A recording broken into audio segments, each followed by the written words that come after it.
Ya, kita berharap tadi kalau ada keputusan dari katakanlah dari pemerintah atau dari MPU atau dari adat tadi atau keputusan masyarakat, itu kita patuhi satu.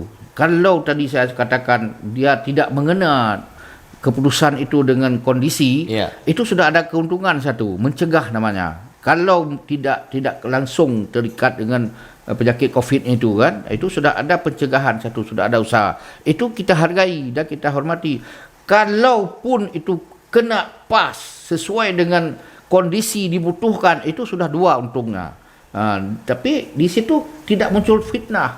Bayangkan tadi kalau gara-gara melor, gara-gara melebar, gara-gara cair, gara-gara tidak patuh, kejadian itu berefek lain. Coba bayangkan muncul fitnah. Disitulah berdosanya, disitulah bermasalahnya. Muncul masalah baru. Tidak selesai ini, muncul masalah baru. Ini kita menghindari jangan muncul masalah dari satu masalah. Jangan bertambah lagi masalah. Makanya di situ tadi kita menghargai, kalau pun ada kesepakatan yang satu, kita hargai bersama. Kalaupun itu keputusan itu tidak ada kaitan langsung dengan per kasus, syukurlah. Begitu, jangan kan ini kan sudah bilang ini tidak ada kait-mengait. Itu kan orang itu kita begini di lapangan kan. Mudah-mudahan saling menghargailah supaya tidak ada saling fitnah di belakang hari.